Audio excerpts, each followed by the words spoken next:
A paz do Senhor.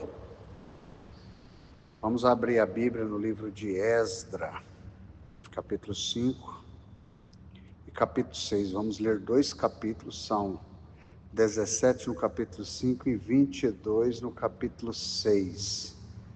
Eu quero ler os dois capítulos porque faz parte da história do assunto desta noite. Os profetas Ageu e Zacarias, filhos de Ido, profetizaram os judeus que estavam em Judá e em Jerusalém, em nome do Deus de Israel, lhes profetizaram. Então se levantaram Zorobabel, filho de Sealtiel, e Josué, filho de Josadaque, e começaram a edificar a casa de Deus que está em Jerusalém, com ele os profetas de Deus que os ajudavam. Naquele tempo vieram a eles Tatenai, governador da além do rio, e Setar-Bozenai, e os seus companheiros, e disseram-lhes assim: quem vos deu ordem para reedificardes esta casa e restaurardes este muro? Disseram-lhe mais: e quais são os nomes dos homens que construíram esse edifício? Porém, os olhos de Deus estavam sobre os anciãos dos judeus e não os impediram, até que o negócio chegasse a Dário e viesse a resposta por carta sobre isso. Cópia da carta que Tatenai, governador da além do rio, e com Setar-Bozenai e os seus companheiros, os afazarquitas, que estava da além do rio, enviaram ao rei Dário. Enviaram-lhe uma carta na qual estava escrito: toda a paz ao rei Dário, seja notório ao rei que nós fomos à província de Judá, a casa do grande Deus, a qual se edifica com grandes pedras e madeira, e a madeira já está sendo posta nas paredes, e esta obra vai sendo feita com diligência e se adianta em suas mãos. Então perguntamos aos anciãos e assim lhes dissemos: quem vos deu ordem para reedificardes esta casa e restaurardes este muro? Além disso, lhes perguntamos também pelos seus nomes para tus declararmos, para que te pudéssemos escrever os nomes dos homens e entre eles são chefes.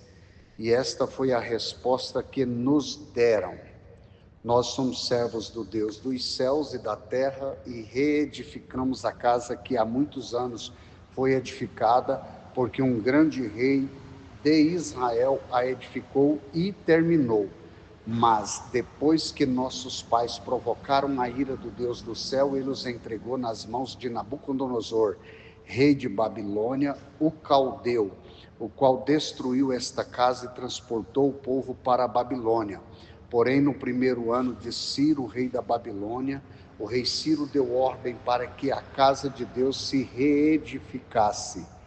Até os utensílios de ouro e prata da casa de Deus que Nabucodonosor tomou do templo que estava em Jerusalém, os levou para o templo de Babilônia, e o rei Ciro os tirou do templo de Babilônia e foram dados a um homem cujo nome era Sesbazar, a quem nomeou governador, e disse-lhe: toma estes utensílios, vai e leva-os ao templo que está em Jerusalém e faze edificar a casa de Deus no seu lugar. Então veio a este Sesbazar e pôs os fundamentos da casa de Deus que está em Jerusalém. Desde então para cá se está reedificando e ainda não está acabada. Agora, pois, se parece bem ao rei, busque-se na casa dos tesouros do rei que está em Babilônia, se é verdade que se deu uma ordem pelo rei Ciro para reedificar esta casa de Deus em Jerusalém, e sobre isso nos faça saber a vontade do rei. Capítulo 6. Então o rei Dário deu ordem em buscar os arquivos onde se guardava nos tesouros em Babilônia, e em Aquimeta, no palácio que está na província da Média, se achou um rolo, e nele estava escrito um memorial que dizia assim: no primeiro ano do rei Ciro, o rei Ciro estabeleceu o seguinte decreto: a casa de Deus em Jerusalém se reedificará para o lugar em que se ofereça sacrifícios, e seus fundamentos serão firmes, e sua altura de 60 côvados e sua largura de 60 côvados, e uma carreira de grandes pedras, uma carreira de madeira nova, e a despesa se fará da casa do rei. Além disso, os utensílios de ouro e de prata da casa de Deus, que Nabucodonosor transportou do templo que estava em Jerusalém e levou para a Babilônia, serão restituídos para que voltem ao seu lugar, ao templo que está em Jerusalém, serão postos na casa de Deus. Agora, pois, Tatenai, governador da além do rio, Setar-Bozenai, e os seus companheiros afarzaquitas que habitais da além do rio, apartai-vos dali, deixai que se faça a obra desta casa de Deus, que o governador dos judeus e os anciãos dos judeus edifiquem esta casa de Deus no seu lugar. Também por mim se decreta o que haveis de fazer com os anciãos dos judeus para a reedificação desta casa de Deus, a saber que da fazenda do rei, dos tributos da além do rio, se pague prontamente a despesa a estes homens, para que não interrompam a obra. E o que for necessário, como bezerros, carneiros e cordeiros para o holocausto ao Deus dos céus, trigo, sal, vinho e azeite, segundo o rito dos sacerdotes que estão em Jerusalém, desse-lhes de dia em dia, para que não haja falta, para que ofereçam sacrifícios de cheiro suave ao Deus dos céus e orem pela vida do rei e de seus filhos. Também por mim se decreta que todo homem que mudar este decreto se arrancará um madeiro da sua casa e, levantando, o pendurarão nele, e da sua casa se fará por isso um monturo. O Deus, pois, que fez habitar ali o seu nome, derrube a todos os reis e povos que estenderem a sua mão para mudar o decreto e para destruir esta casa de Deus que está em Jerusalém. Eu, Dário, baixei o decreto com diligência, se faça. Então Tatenai, o governador da além do rio, Setar-Bozenai e os seus companheiros assim fizeram diligentemente, conforme o que decretara o rei Dário, e os anciãos dos judeus iam edificando e prosperando pela profecia do profeta Ageu e de Zacarias, filho de Ido, e edificaram e terminaram a obra conforme o mandado do Deus de Israel, conforme o decreto de Ciro e Dário e de Atarxerxes, rei da Pérsia, e acabou-se esta casa no 3º dia do mês de Adar, no 6º ano do reinado do rei Dário.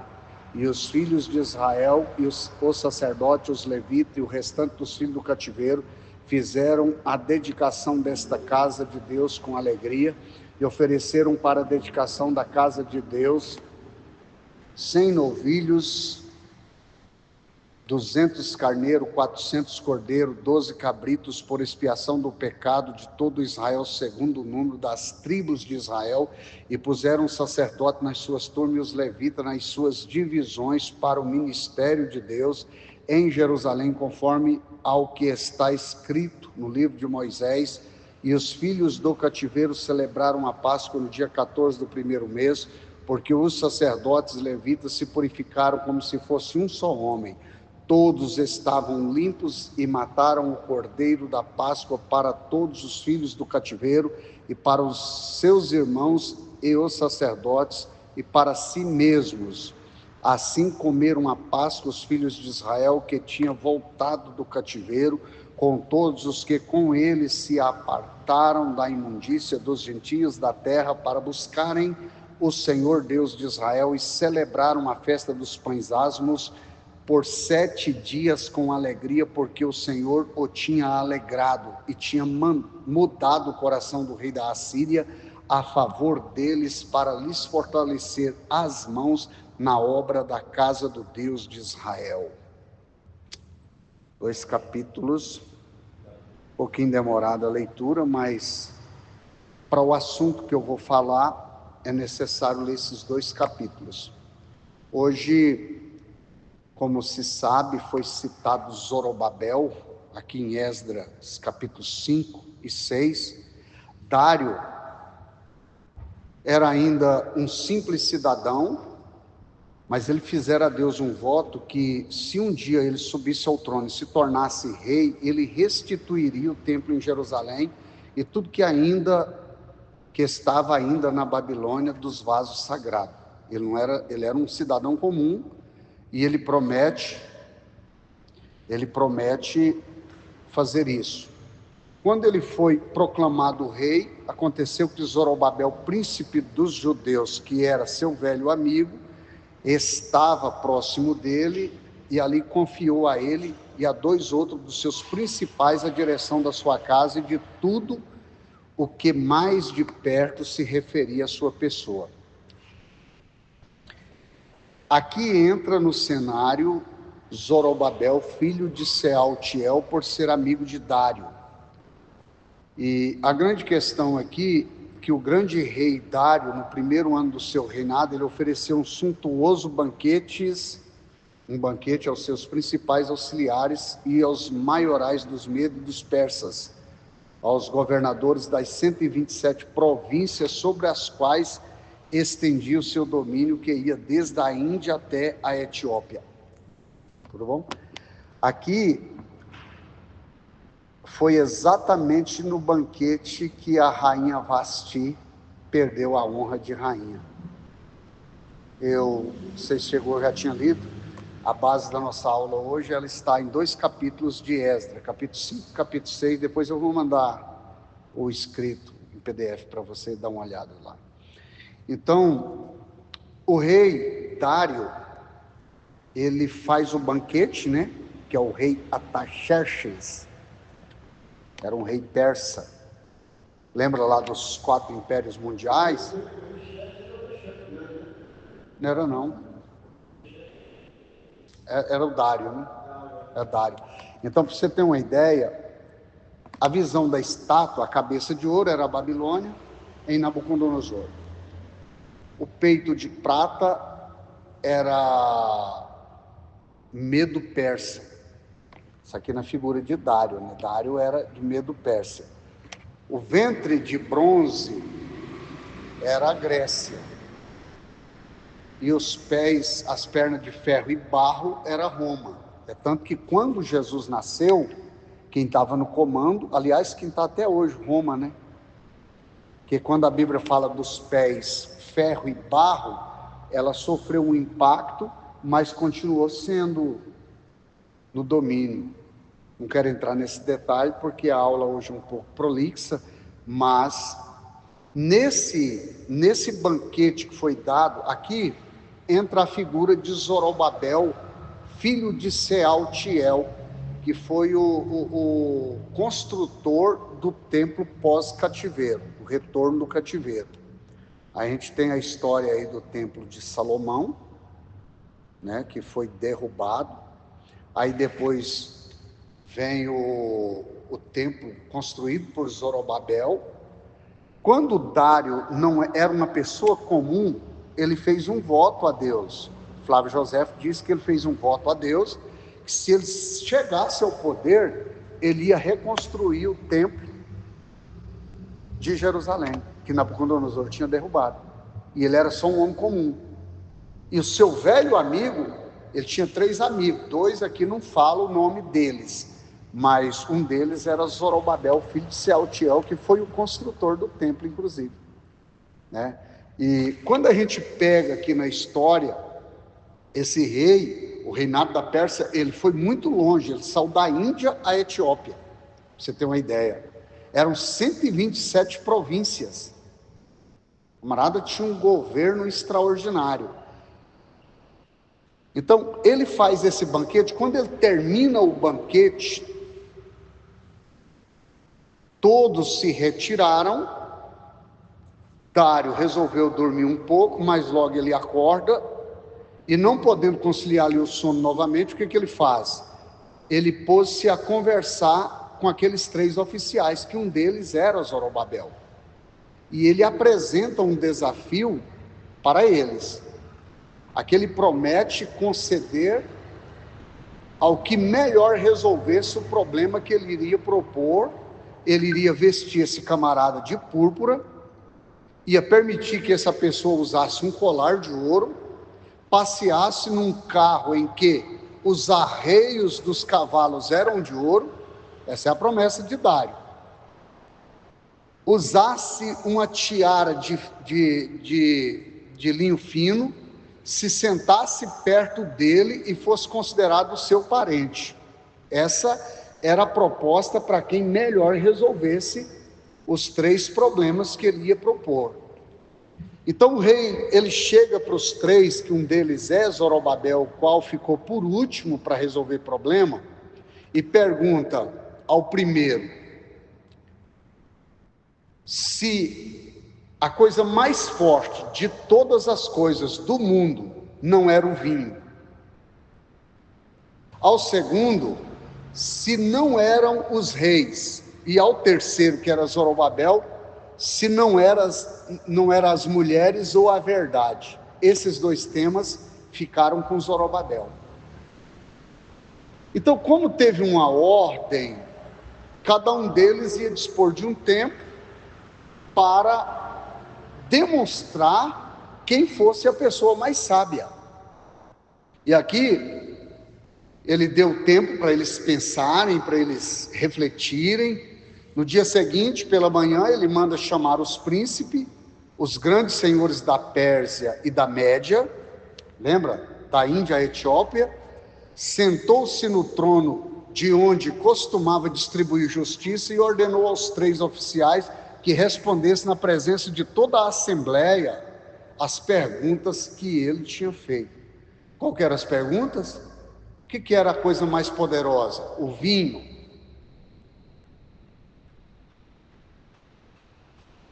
Os reis? As mulheres ou a verdade? Entendeu? Cada um ia ter que discorrer. O primeiro que havia recebido a pergunta, ele falaria então sobre o vinho. E ele faz ele discorre até bem. Olha o que ele falou. Parece-me não haver melhor prova para mostrar que tudo cede à força do vinho. Que vemos como ele perturba a razão e põe os próprios reis em tal estado que eles se tornam como crianças, quando está bêbado, né? As quais têm necessidade de serem guiadas. Como dá aos escravos a liberdade de falar, o cara pobre fica rico, mais ou menos esse negócio. Está bêbado, né? Fica todo assanhado. Fica tão contentes quanto os ricos, como muda de tal sorte o espírito dos homens que, mesmo nas maiores misérias, afoga os seus sentimentos de sua desgraça, como os faz esquecer as próprias desditas e os persuade de que estão em tal abundância e que só falam de milhões. Não entendo nada. Entendeu? Ele está falando ele está mostrando, né, mais ou menos o que o vinho faz na vida de uma pessoa. Como lhes põe na boca as palavras que usam, que se encontram no cume da glória, e lhes tira o medo das pessoas mais temíveis. Você já vê bêbado desafiar a polícia, né? Não vê? Então os caras ficam ousados, né? Desafiar monarcas, reis, como faz não conhecer, os faz não conhecer, não distinguir, né? Ah, é um rei, é uma polícia, e até odiar os seus melhores amigos. Depois eles adormecem e, despertando, encontra-se com o espírito tranquilo, como se nada tivesse acontecido. Depois, no outro dia, a pessoa vem contar para ele a lambança que fez, ele mesmo não acredita. Não, eu não. Então ele tá discorrendo aqui mais ou menos. Aí quando alguém vem dizer o que fizeram durante a sua embriaguez, o cara duvida. Não, isso não é verdade. Isso não pode ser, né? Se agora na era, eu vi uma história de um rapaz que disse que estava bêbado e largou a mandar o áudio desaforando todo mundo, e depois, rapaz, que ele melhorou, ele está recebendo o WhatsApp dele, não parar de tocar hora nenhuma. Foi saber o que ele tinha feito quando estava bêbado, né? Aí ele diz: assim eu creio que o vinho deve passar pela coisa mais forte do mundo. Então ele deixou a explicação dele. Agora vem o segundo, falar. Depois que o primeiro falou a favor do vinho, o outro, encarregado de mostrar que nada se iguala ao poder dos reis, procurou prová-lo com palavras. Ninguém pode duvidar de que os homens são os senhores do universo, pois dominam toda a terra e o mar, e fazem uso dos elementos para o que bem lhes parece. Você vê, um rei bota um soldado para peitar a morte. O cara deixa de cuidar da casa dele para vigiar a casa do rei, né? Então, ele está começando aqui. Mas os reis governam os homens e reinam sobre aqueles que dominam todos os animais que há, pois, que se possa comparar com o seu poder. Eles governam seus súditos e estes estão sempre prontos a obedecê-lo. Ele os põe, quando lhe apraz, em todos os perigos da guerra, e eles vão. Embora seja necessário forçar muralha, ou combater em campo aberto, ou atacar em montes inacessíveis, eles não impõem dificuldade para se expor à morte e obedecê-lo. Então está falando do poder do rei. Deu uma ordem, o cara se manda, né? Depois de vencerem as batalhas, obtendo vitória às custas do próprio sangue, toda vantagem e toda glória, toda fama se reverte em favor do rei, bem como o fruto dos seus trabalhos e do suor daqueles dentre o povo que, enquanto os demais pegam em armas, cultivam a terra, assim os príncipes recolhem o que não tiveram o trabalho de semear, desfruta todas as espécies de prazer, dormem à vontade, enquanto os seus guardas velam a porta, sem dela se afastar, por maiores que sejam as necessidades que os chamem a outros lugares, eles não vão. Está ali de plantão, para cuidar de quê? E quando vem a vitória, de quem? A fama? De quem estava dormindo. Então ele está falando aqui do poder do rei. Pode-se, pois, duvidar de que o poder dos reis não supere a todos os outros? Agora é a vez de Zorobabel. Se você achou interessante aqui, você vai ver o tanto que esse camarada era inteligente. Zorobabel, ele sobra para falar do poder das mulheres e da verdade. Zorobabel, que devia falar por último, para mostrar o poder das mulheres e da verdade, é o mais forte. Assim se expressou: estou de acordo com a força do vinho e o poder dos reis. O cara não apagou o brilho dos primeiros. Eu acho bonito isso na vida de uma pessoa. Isso é competência. Porque para a gente brilhar, não precisa apagar o brilho dos outros, né? Ele já começou ganhando aqui para mim, né? Porque olha a performance do cara. Estou de acordo com a força do vinho e o poder dos reis, mas ouso afirmar que o poder das mulheres é ainda maior. Os homens e os reis têm nelas a sua origem. O cara já pisou com um cravo da chuteira. Você está entendendo? E se elas não tivessem posto no mundo os que cultivam as terras, a vinha não produziria fruto, cujo suco é tão agradável que é o vinho. Já viu que o cara quebrou todo mundo no meio aqui? De tudo teria falta sem as mulheres. Não precisa ficar muito exaltado não, viu? Devemos ao trabalho as principais comodidades da vida. Devemos ao seu trabalho as principais comodidades da vida. Elas fiam o tecido com que nós nos vestimos. Tem cuidado de nossas famílias e não poderíamos passar sem elas. A sua beleza tem tanto encanto que nos fazem desprezar o ouro, a prata e tudo o que há de mais rico no mundo para ganharmos o seu afeto.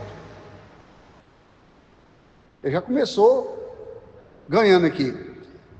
Para segui-las, abandonamos sem pesar mãe, pai, parentes, amigos e nossa própria pátria. Ou para mudar de país, o cara muda. Você está vendo como é que o negócio aqui é profundo? Fazemos-las senhoras, não somente de tudo que conquistamos, com 1000 trabalhos na terra e no mar, mas de nós mesmos. Acrescentarei que vi o rei, senhor de tantas nações, permitir que a Pameia, que era a esposa dele, sua senhora, filha de Rabsaces Temazim, lhe batesse no rosto, vai bater no rosto do rei para você ver, e lhe arrancasse a coroa para pô-la na própria cabeça, e vi o grande príncipe rir-se quando ela estava de bom humor e afligir-se quando ela estava triste, ajudá-la a unificar-se aos sentimentos dela e rebaixar até pedir desculpas quando julgava tê-la desgostado em alguma coisa. Então ele aqui já botou que a mulher já ganhou do vinho e do rei, né? Todos os assistentes ficaram tão impressionados com essas palavras que começaram a entreolhar. Zorobabel então passou do louvor das mulheres ao louvor da verdade. Mostrei qual o poder das mulheres, mas nem as mulheres, nem os reis são comparáveis à verdade. Por maior que seja a terra, por mais alto que seja o céu, por mais rápido que seja o curso do sol, é Deus que os move e governa. Deus é justo e verdadeiro, assim é evidente que nada se iguala ao poder da verdade. A injustiça nada pode contra a verdade. Enquanto todas as demais coisas são perecíveis e passa como um relâmpago, a verdade é imortal e subsiste eternamente. Além disso, as vantagens com que nos enriquece não dura menos que ela mesma. A fortuna não poderia tirá-la de nós, nem o tempo alterá-la, porque está acima do alcance deles, e ela é tão pura que nada a pode corromper. Não sei se vocês já ouviram falar a famosa frase aí, a verdade nua e crua. Vocês já ouviram falar? Como surgiu? Ela surgiu, diz que num belo dia, um dia bonito, a mentira olha para a verdade e diz: o dia está lindo, não é verdade? Ela falou: peraí, deixa eu conferir, porque afinal de contas quem está falando é a mentira. Ela vai olhar, está bonito, realmente. Aí ela entra para tomar banho, a mentira entra para tomar banho e fala: a água está boa, está muito bom isso aqui. Ela falou: pera, deixa eu conferir, porque afinal de contas é a mentira que está falando. Ela vai lá e confere, então a verdade despe-se e entra para tomar banho com a mentira. Quando a verdade entra, a mentira sai, porque não é possível a verdade chegar e a mentira continuar. Então ela veste a roupa da verdade e vai-se embora. É tranquilo, é cômodo para a mentira vestir a roupa da verdade, mas a verdade jamais vestirá a roupa da mentira. Então, quando ela sai, que só restava a roupa da mentira, ela preferiu sair nua do que se vestir da mentira. Daí surgiu a frase, a verdade nua e crua, né? Então Zorobabel, ele assim falou, e muitos louvaram-no e confessaram que ele havia provado muito bem que nada é mais poderoso que a verdade, a qual jamais envelhece e não está sujeita a mudanças. A Bíblia diz que toda boa dádiva e todo dom perfeito vem do alto, descendo do Pai das luzes, em quem não há mudança nem sombra de variação. Então isso é muito cômodo. E o Senhor Jesus diz: e conhecereis a verdade, e a verdade vos libertará. Ele também disse: eu sou o caminho e a verdade e a vida, e ninguém vê o Pai senão por mim. O rei disse-lhe que declarasse o que desejava. Aqui o rei, ele reconhece. Ele ficou muito feliz. O rei disse-lhe que declarasse que o que desejava daquilo que ele prometera, lembra dos presentes que ele prometeu lá? Ao que melhor respondesse às questões propostas, e o concederia de boa vontade, reconhecendo-o como o mais sábio e mais inteligente de todos. Disse ainda que desejava no futuro receber seus conselhos e ter tanta consideração por ele como se fosse seu parente. É o que ele tinha prometido lá. Zorobabel respondeu-lhe que não lhe pedia outra graça, senão que cumprisse o voto que havia feito antes de ser levada à dignidade da coroa, mandar reconstruir Jerusalém, restaurar o templo de Deus e restituir todos os vasos sagrados que o rei Nabucodonosor mandara tirar e levar para a Babilônia. Quando Dário nem era rei, era uma pessoa comum, ele falou que se Deus levasse ele à dignidade de rei, ele iria reconstruir o templo. E agora, olha, Zorobabel abre mão de tudo, os presentes que o rei pudesse lhe oferecer, simplesmente para lembrá-lo de um voto que ele mesmo tinha feito, quando ele não tinha a dignidade de rei.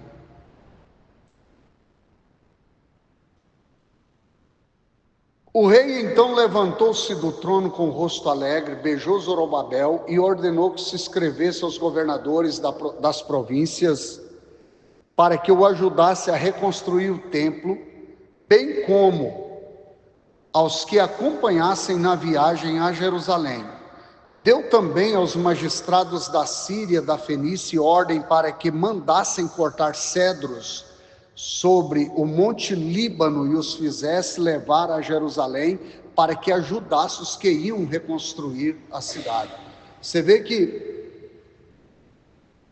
toda vez que você vai construir algo para o reino de Deus, parece que é uma perseguição tão atroz. Você vê que nós estamos falando do capítulo 5 e 6 de Esdras, mas se você pegar o capítulo 6 de Neemias, você vai encontrar lá aqueles inimigos lá, né? Sambalate, Gesem, o Arábio, eles estavam ali para impedir a reconstrução do muro. Neemias tinha que trabalhar, se você olhar ali, uma hora com uma mão na arma e a outra na ferramenta, para poder reconstruir em 152 dias o muro. Então, quando a gente olha isso, percebe-se a dificuldade que é para as coisas de Deus. Para realizar algo para Deus, você vê que a maioria das pessoas tem o coração fechado. Eu ia falar um negócio aqui, mas como eu estou gravando, eu não pretendo falar, né? Tem que vigiar um pouquinho mais. Então, essas mesmas cartas, elas diziam que o rei desejava que todos os judeus que fossem a Jerusalém de volta ao cativeiro fossem libertados. Proibiam a todos os seus oficiais fazer-lhes imposições ou obrigá-los a pagar tributo e ordenava que lhes fosse permitido cultivar todas as terras aproveitáveis. Sabe uma coisa que eu fico pensando? Deus falou para Jeremias que o cativeiro seria de 70 anos. Vocês sabem por quê? Eles ficaram 490 anos sem guardar o sábado. Então dava 70 anos para guardar o sábado na terra estranha, para largar de ser rebeldes. E aí Jeremias, ele profetiza, é tanto que Daniel fala que, e Daniel, ele entrou numa intercessão, porque ele viu pelos livros que o cativeiro era de 70 anos. Então ele começa a orar, uma pessoa sozinha orando, e Deus permite usar um monarca para fazer o povo voltar. Está vendo? Tanto que vale a pena, por mais, é porque às vezes está demorando, porque a gente humana é mesmo assim, o que tem que assar frita, né? A gente quer um negócio meio ligeiro, a gente não quer que demora, sabe? Qualquer coisinha a gente murmura, a gente reclama, né? No trânsito, se alguém, se tiver com pressa, às vezes alguém não está com pressa, se ele chegar hoje, tudo bem, se chegar amanhã também, tudo bem, e a gente está atrasado. Aí começa a apelar com quem está na frente, que não desempenha, que não vai, entendeu? Às vezes tem crente que até xinga. Aqui não tem, mas às vezes aparece, entendeu?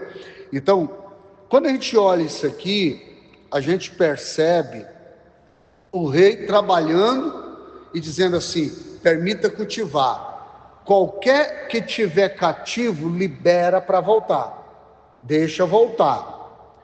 O rei, então, ele ordenava aos idumeus e aos samaritanos e aos da Baixa Síria que lhes entregasse tudo que seus pais haviam possuído e contribuísse com 50 talentos para a construção do templo. Permitia também aos judeus oferecer a Deus os mesmos sacrifícios e observar as mesmas cerimônias que seus antepassados, seus pais, podiam ainda tomar do fundo dos bens do rei que fosse necessário para as vestes do sumo sacerdote. Tomara que Deus levante um rei como esse, meu irmão.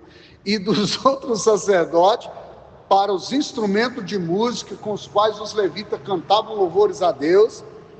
E a cada ano se daria aos guardas do templo e da cidade terras e o dinheiro necessário da sua manutenção. Por fim, Dário confirmou tudo que Ciro havia determinado, tanto para a restauração da nação judaica, quanto para a restituição dos vasos sagrados. Porque Nabucodonosor, quando ele entrou, ele derrubou o templo, derrubou o muro, levou os vasos sagrados, tudo que era ouro. Lembra que Jesus, ele depois falou do templo de Herodes, porque as pessoas queriam, eu não sei, aí são 3 templos, um de Salomão, que era construído, emparelhado, tudo no ouro. Glória era o templo de Salomão. Aí vem o templo de Zorobabel, era um templo pequeno, com 30 metros de comprimento e de largura, também não era tão pequeno, mas comparando ao de Salomão, era totalmente diferente. Aí o que acontece? O que eles fazem agora? Por que Ageu teve que chegar e dizer assim: minha é a prata, meu é o ouro, diz o Senhor dos Exércitos, a glória da segunda casa será maior do que a da primeira? Na lógica não tinha nexo. Se fosse comparar no físico, não tinha nexo. E Deus falando de prata e ouro, aí alguém fala assim: mas se de Deus é a prata e o ouro, por que tem que ser menor do que o outro? Mas no fundo, Deus estava reportando uma lição para melhorar a conduta daquele público. Porque Jeremias fez isso aqui, para eles não irem para o cativeiro. Não adiantou. Lutou o quanto pudesse, não foi possível.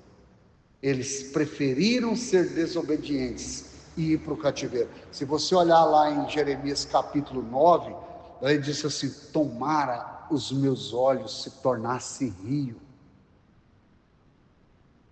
e numa fonte de lágrima, então eu choraria os pecados do meu povo. E lá em Lamentação 3, ele disse assim: põe a sua boca no pó, talvez assim haja esperança. 8:20 de Jeremias, ele disse assim: passou a cega, findou o verão, e nós ainda não estamos salvos. Por quê? Porque foi tanto avisado. Jeremias, ele é o tipo do profeta que, para mim, não tinha um cara de uma promessa mais linda na vida, porque Deus chega para ele e fala: ainda antes que existisse, eu te conheci, antes que saísse da madre, te santifiquei, as nações te dei por profeta. Daí o cara vai preso. Capítulo, até falei essa semana, 33:3, que disse: clama a mim, responder-te. Eu só vejo o povo falando desse versículo como se Jeremias estivesse no apogeu da glória, no melhor momento da sua vida como profeta. Irmão, ele estava preso. E Deus já tinha ido 2 vezes visitá-lo. Vamos imaginar que você é um profeta de Deus. Deus vem te visitar, o que você pensa? Ele vai me tirar daqui. Qual é tirar daqui? Deus foi embora e deixou ele lá. Só que Jeremias, ele estava num estado de desacreditar, de descrédito tão grande em relação a Deus, que teve um texto lá que ele falou: Deus, o Senhor tornou para mim um ribeiro ilusório. Eu vou jogar a toalha, eu não profetizo mais. Se o Senhor quiser arrumar outro, que arrume, eu estou fora. Mais ou menos isso que o profeta falou. Agora, Deus chega para ele e permite que ele sofre, quase que a sensação da osteoporose, que ele disse: enquanto eu me encalei, eu senti como que se os meus ossos fossem apodrecendo dentro de mim. E ele agora então dispõe a falar de novo. Mas quando ele está lá preso, que Deus mostra para ele, fala assim: ah, meu Deus, então não adianta ser fiel. Já viu a gente querer falar isso para Deus em algum momento? O que adianta ser crente? O que adianta ser fiel? Olha o que eu estou passando. Não era para ser assim. E aí, nesse momento, Deus pega uma câmera e põe lá fora em Jerusalém e mostra Nabucodonosor matando todo mundo. E ele está lá preso. Ele diz: sabe por que você está aqui? Qual que você prefere, estar solto e ser assassinado, ou você prefere estar aqui e ser preservado? Passa o tempo daqui. Entendeu? Então ele diz: clama a mim e responder-te-ei, e anunciar-te-ei coisas grandes e fabulosas que eu não sabe. Ele está falando isso para ele, para falar assim: ei, ao invés de murmurar, reclamar, clame, ore. Eu mostro para você o que o mundo espiritual está fazendo, qual a intenção do inimigo.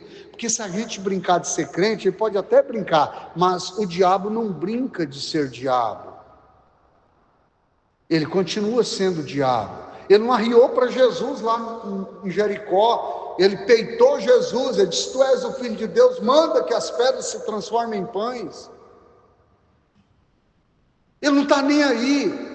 Então, depois que Zorobabel obteve aqui do soberano tudo que podia desejar, a primeira coisa que fez foi, ao sair do palácio, foi elevar os olhos ao céu e agradecer a Deus a favor do que ele lhe fizera.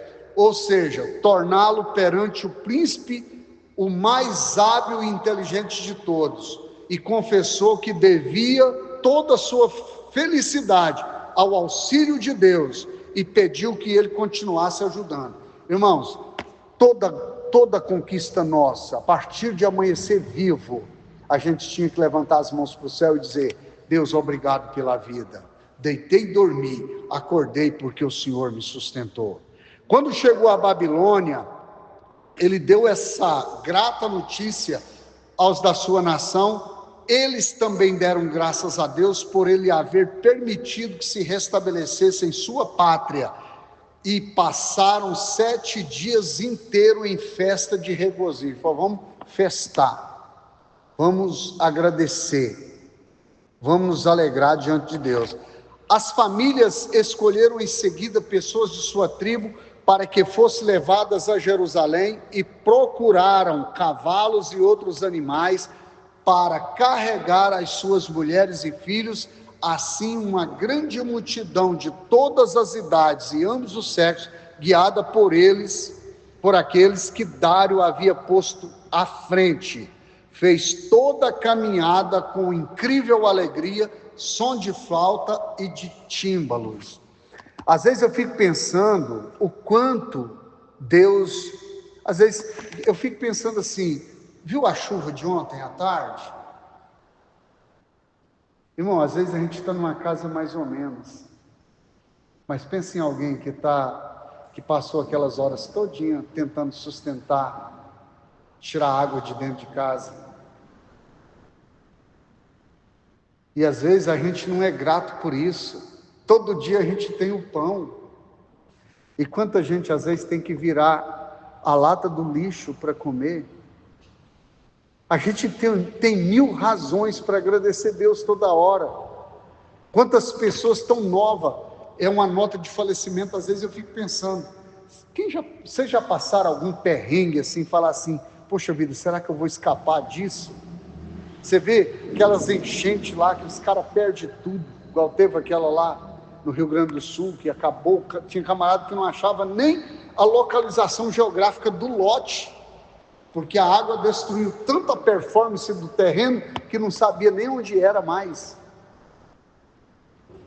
Quantos carros ficaram soterrados, quantas pessoas que nem foram encontradas, né? E quando a gente começa a olhar como Deus tem sido gracioso conosco, não tem porquê. O Brasil ainda tem sido uma terra onde o evangelho pode ser pregado, onde a palavra de Deus pode ser disseminada. Quantos lugares, se você falar da palavra de Deus, você pode ter a vida comprometida, né? A multidão era seguida por 4.070 levitas, 40.742 mulheres e crianças. Da estirpe dos levitas havia 128 cantores, 110 porteiros, 322 que serviam no santuário, 652 se dizia israelita, mas não sem poder prová-lo, porque quando saiu perdeu o documento, perdeu tudo. Não foram reconhecidos como tais. 525 havia desposado mulheres que se dizia ser da descendência ou da casta sacerdotal e dos levitas, mas os seus nomes não constavam nas genealogias. 7.337 escravos caminhavam atrás deles, bem como 245 camelos e 525 cavalos e outros animais de carga e transporte da bagagem. Olha o movimento que esse cara conseguiu fazer, mas ele abriu mão de receber presentes que beneficiaria somente ele e a família dele, para poder beneficiar todo mundo. O reino de Deus é assim, irmão. Se eu não estiver disposto a abrir mão de benefícios que me beneficia para poder alcançar pessoas, certamente eu não vou conseguir. Esse cara fez isso. Talvez vai valer a pena você ter paciência e falar assim: irmão, eu acredito em você, Deus é contigo, vai dar tudo certo, nós vamos juntos, vamos caminhar até chegar, com fé em Deus nós vamos chegar, e Deus vai nos ajudar a chegar. Às vezes tem hora que, se a gente fosse falar os apertos que a gente passa, as dificuldades que a gente passa, talvez a gente seria tido como uma pessoa murmuradora. Mas é que Deus, Ele nem quer que a gente confie nele, acredite nele, né? Zorobabel, de que falamos há pouco, era filho de Sealtiel, da tribo de Judá, da estirpe de Davi. Ele chefiava essa grande multidão, auxiliado por Josué, filho de Josadac, sumo sacerdote, Mardoqueu, cerebeu, escolhidos pelas outras duas tribos. Os dois últimos contribuíram das próprias economias com 100 peças de ouro, 5.000 de prata para as despesas dessa viagem.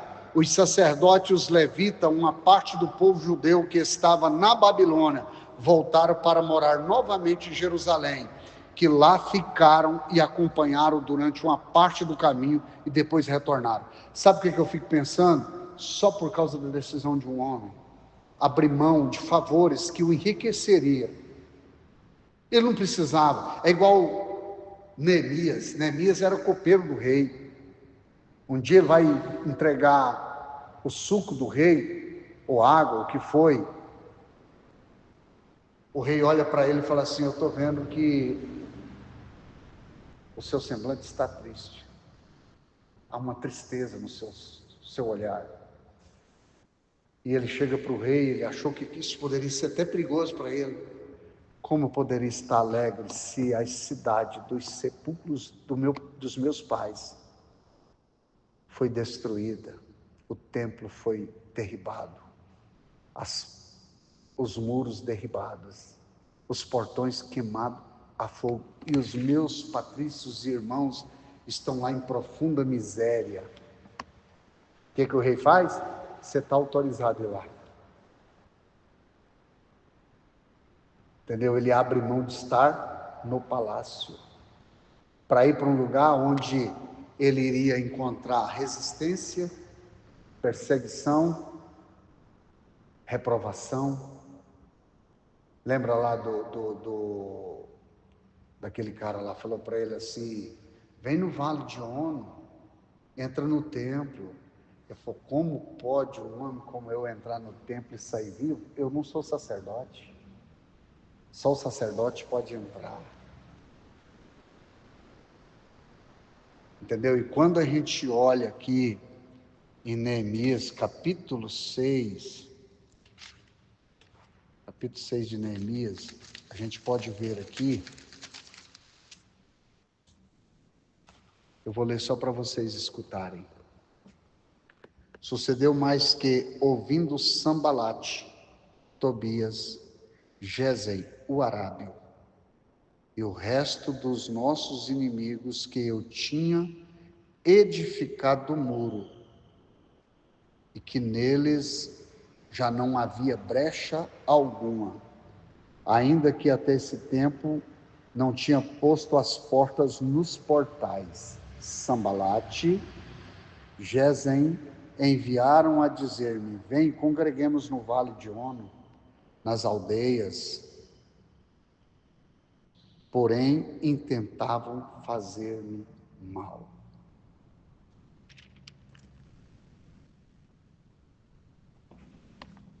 Surgem tantos inimigos no reino que a gente não acredita muitas vezes. Paulo disse assim, uma porta grande e eficaz se me abriu, porém há muitos adversários. Sempre vai ter adversários, sempre vai aparecer inimigos, mas Deus sempre vai levantar os Dários da vida, vai levantar os Zorobabéis da vida, os Josués da vida. 7 meses depois, Josué, sumo sacerdote, e o príncipe Zorobabel enviaram a toda parte convite aos da sua nação, para que se dirigisse a Jerusalém. Eles foram com grande alegria e depois de construírem um altar no mesmo local onde estiver o primeiro, ofereceram sacrifício ao Deus dos céus, segundo o que Moisés havia determinado. As nações vizinhas viram isso com grande desprazer. Já viu que tem gente que quer ligar um ventilador industrial no prato de farofa dos outros? Eles estavam felizes. Irmão, a sua alegria não pode comprometer a minha. A Bíblia diz que é para a gente alegrar com os que se alegram. Ainda que a bênção foi para você, não tem problema. É bom a gente alegrar com os que se alegram e chorar com os que choram. Entendeu? Por causa do quê? Do ódio que lhe devotava. Os judeus celebravam também nesse mesmo tempo a festa dos tabernáculos, segundo foram instituída anteriormente. Fizeram oblações e sacrifício que se devia fazer todos os dias, como também os dos sábados, das festas sagradas, das solenidades ordinárias. E os que haviam feito votos cumpriram-nos, oferecendo sacrifício depois da lua nova no 7º mês. Começaram depois a trabalhar na construção do templo, sem lastimar. É duro, né, irmão, quando a pessoa faz alguma coisa. Já viu que tem gente que sente a última Coca-Cola do deserto, a última bolacha do pacote? Se fizer uma coisinha para ele, fez tudo, né? Aqui eles trabalham com alegria, sem lastimar. A despesa necessária para o pagamento e a alimentação dos operários, eles mesmos bancavam. Os sidônios enviaram também. Deus começou a levantar gente para ajudar, com bastante agrado, grandes vigas de cedro que havia cortado nas florestas do Monte Líbano e ligado umas aos outros, fazendo-as flutuar as águas do mar até o porto de Jope. Jope aqui foi o lugar onde o Jonas pegou o navio lá para Tarsis, né? Como Ciro e Dário havia determinado. Eu tive vontade de falar isso aqui. Eu estudo esse assunto faz tempo E hoje eu senti direção de falar para mostrar que Deus é Senhor do tempo e da história. Ele tem poder para mudar todas as coisas. Deus é maravilhosíssimo. E tê-lo como nosso Deus é um privilégio para nós. Apesar de tudo que acontece, ter o nosso Deus como Deus é maravilhosíssimo. Às vezes eu fico pensando quantas pessoas não tiveram desbloqueio para enxergar um Deus que é sobre todos os deuses. Tem até o corinho, né? Na presença dos deuses, a ti cantarei louvores, né? É como se a pessoa tivesse... Eu me lembro muito de Gideão, né? Quando Deus falou para ele derribar o altar de Baal. O cara foi estratégico. Ele levantou de madrugada, chamou os caras: tem uma obra para fazer aí, é custosa, vamos derrubar. Quando o povo acordou, o altar já estava no chão, mas era a ordem de Deus para derrubar. Você acha que isso é tarefa fácil? Vai fazer isso. E aí, quando o povo acorda que solicita a punição de Gideão, o pai dele falou assim: o altar de quem foi derrubado? Ah, foi o altar de Baal. Falou: mas ele não veio reclamar até agora. Quem está reclamando é você. Vocês estão entendendo como é que a coisa é séria? E aí agora ele entra na defesa, uma palavra estratégica. Sabe o que eu fico pensando? Quando Paulo, aquele cara queria matar Paulo a todo custo, Paulo falou: não, eu apelo para Roma. Uma palavra do cara mudou tudo, engessou tudo. Eles não tiveram a menor chance de fazer qualquer coisa. Falou: nós podíamos fazer alguma coisa, mas apelou para César irá. E pronto, acabou. O tribuno foi lá para poder tirar a vida do cara. O menino, sobrinho de Paulo, escutou a conversa, foi e falou para ele. O Paulo, as duas palavras que deu lá, acabou com o montinho de todo mundo, acabou com a festa deles. Eu fico pensando, aí Paulo vai na viagem, eu acho uma das viagens mais tristes. O cara ficar 14 dias e 14 noites debaixo de uma tempestade, irmão, é muito tempo numa tempestade. Acho que 2018 aí deu uma chuva de pedra aqui, foram 30 minutos de pedra, menina, pensa numa bagaceira, tá entendendo? E aquilo parecia uma eternidade. Imagina 14 dias, 14 noites, mas não era uma tempestadezinha, era um barco que não tinha motor, que estava no meio do mar, à deriva, porque era para onde o vento ia, e Paulo era um prisioneiro na conta de todo mundo. Ele fala: gente, essa viagem há de ser incômoda para nós, para a nossa vida e para a carga do navio, era melhor a gente atracar aqui e não ir. Acreditaram mais no timoneiro do navio do que na conversa de Paulo, porque era um prisioneiro. Lá na frente, 14 dias, 14 noites, lá adiante, era tempestade que ninguém tinha apetite. Lê lá capítulo 27 de Atos dos Apóstolos, você vai ver isso. Ninguém tinha tido fome para comer nenhum pão. Aí Paulo disse, na 14ª noite, ele disse assim: o anjo de Deus, de quem eu sou e a quem sirvo, esteve comigo esta noite. Seria melhor vocês não ter partido de lá, mas se vocês quiserem dar ouvido, mas agora o navio vai afundar. Eu só penso naqueles crentes super espirituais, está repreendido em nome de Jesus. E ele disse: mas vai afundar do mesmo jeito. Vai. Sabe o que me chama a atenção aqui? Paulo diz: coma pão para você ter força, se precisar nadar. Você acha um pedaço de tábua aí, o navio vai afundar. Mas Deus falou para mim que ninguém vai morrer. E a Bíblia diz que era 176 almas. Todo mundo escapou na ilha de Malta. Porque Deus falou com o apóstolo Paulo que ninguém iria morrer. E você sabe o que me chama a atenção? como Deus cuida, como Deus trata.